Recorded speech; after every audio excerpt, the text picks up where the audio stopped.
বন্ধুরা আসসালামু আলাইকুম। আজকে আমার সামনে দেখতে পাচ্ছেন ও হচ্ছে মশিউর রহমান মাজেদ, আমার স্কুল জীবনের বন্ধু। একটা দুর্ঘটনায় ও অসুস্থ হয়ে গেছে। মাঝে মাঝে আসি, ওর সাথে সময় কাটাতে আসি, কারণ ও বেশিরভাগ সময় একলা থাকে, তো একলা খারাপ লাগে। এক সময় সারা বাংলাদেশ দাপিয়ে বেরিয়েছে ব্যবসা বাণিজ্যের কারণে, কিন্তু একটা দুর্ঘটনার কারণে গৃহবন্দী বেশিরভাগ সময় থাকে, তাই আমি দেখা করতে আসি। ও কিন্তু এখন কন্টেন্ট ক্রিয়েটার হয়ে গেছে, নিয়মিত ভিডিও বানাচ্ছে, বেশ ভালো লাগে। ওর ভিডিও ফলোয়ারও বাড়ছে। আমি ওর ফেসবুক দেখলাম, ফলোয়ার বেশ ভালো গতিতেই বাড়ছে আর কি। ও যে আজকে একটা ভিডিও বানাতেই কিন্তু যে মাঠে চাষ হচ্ছে ওর বাড়ির সামনে, সেই ভিডিও বানাতেই বাইরে এসছে। আমি ওর ফোন দিলাম, কই? ও বলে আছি বাড়িতে। আমি বললাম ঠিক আছে আসছি। সেজন্য আমি বন্ধু যেহেতু এখন কন্টেন্ট ক্রিয়েট করছে, সেহেতু আমার ছোটো সময়ের বন্ধু, ওর সাথে একটা অন্যরকম আন্তরিকতা। মাঝে মাঝে সময় পাইলে ওর কাছে আমি কথা বলতে আসি, দেখা করতে আসি। ও মাঝে মাঝে যখন যায় আমাকে ফোন দেয়, বাইরে গেলে ও ভ্যানে করে যায়, বাইরে গেলে ফোন দেয়। দোস্ত, তোমার এখন কি অবস্থা বলো? আলহামদুলিল্লাহ, এখন অনেক ভালো আছি। শারীরিক দিক থেকে মানসিক দিক থেকে খুবই ভালো আছি ইনশাল্লাহ। আর আল্লাহর অশেষ রহমত, ইনশাল্লাহ সামনের দিকে আরও আগায় যাওয়ার চেষ্টা করতেছি, ফেসবুকে কাজ করতেছি। তোমার অনুপ্রেরণায় আমি আসলেই খুবই হ্যাপি, খুশি যে তুমি আমাকে যে বুদ্ধিটা দিয়েছো, যে বাড়িতে তুমি যেহেতু বসে থাকো, আসলে তো আমার কোনো কাজ নেই, বসে থাকি। সেজন্য আমিও চাচ্ছি তোমাদের মতন কন্টেন্ট ক্রিয়েটার হওয়ার জন্য, ফেসবুকে কাজ করার জন্য, মানুষের মাঝে যাওয়ার জন্য, যাতে মনটা ভালো থাকে, ফ্রেশ থাকে। আচ্ছা, তুমি কি জানো মানুষের শারীরিক অক্ষমতা কিন্তু কোনো বিষয় না, মানুষের মনের জোর অনেক বিষয়। আমি তোমার সেই মনের জোর দেখি, তুমি কিন্তু যথেষ্ট মনের দিক থেকে শক্তিশালী। সেই জন্য আমিও জানি তুমি পারবা। আর তুমি যাই হোক, ও কন্টেন্টগুলো বানাচ্ছে, ও যা করে বাড়িতে তাই দেখায়।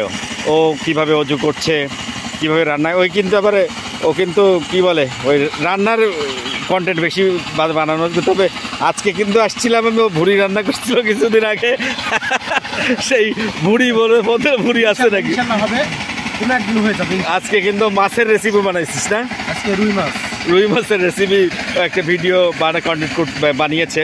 আমি খুব খুশি হয়েছি, খুবই মারাত্মক পরিমাণে খুশি যে ওই কাজটা করছে ভালোভাবে, এবং কন্টেন্টগুলো দারুণ হচ্ছে। আমি মূলত তোমার ভাবিকে একটু হেল্প করি কাজে। হ্যাঁ, তুমি তো জানো আমার ফ্যামিলি বড়, এর জন্য 3-4টা তরকারি রান্না করতে হয়।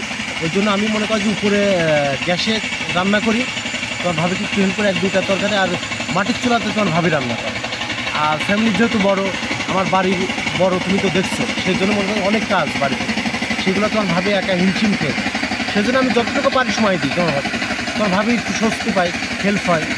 এটা দেখা যাচ্ছে যে তুমি যেহেতু আমাকে বলছো যে তোমার এই রান্নাটাও তুমি ভিডিওটা তুমি ফেসবুকে ছাড়তে পারো, দিতে পারো। রান্না কিন্তু দোস্ত দারুণ একটা আর্ট। না যে যা করে সেটা কিন্তু দারুণ আর্ট। না, আসলে আমার ভালো লাগে রান্না করতে, কারণ রান্না করতে অভ্যাস হয়ে গেছে, খুবই ভালো লাগে রান্না করতে। আর সবচেয়ে বড় ব্যাপার হচ্ছে যে আমি তোমার ভাবিকে হেল্প করতে পারছি। আমার মনের কাছে সবচেয়ে এটাই বড় শান্তি, সবচেয়ে ভালো লাগে যে আমি অসুস্থ অবস্থায় তোমার ভাবিকে হেল্প করতে পারছি। না, আমি জানতাম না রান্না করে। একদিন আমি রোজার ভিতর আসছিলাম, আসার পরে বলে দেখি খুঁজে পাই না, দেখি ও রান্না করে।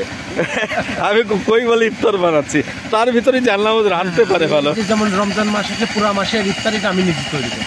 এটা ভালো ব্যাপার, নিজেই করি, ভালো ব্যাপার, ও ভালো ব্যাপার। যাই হোক, আমার বন্ধু এগিয়ে যাক।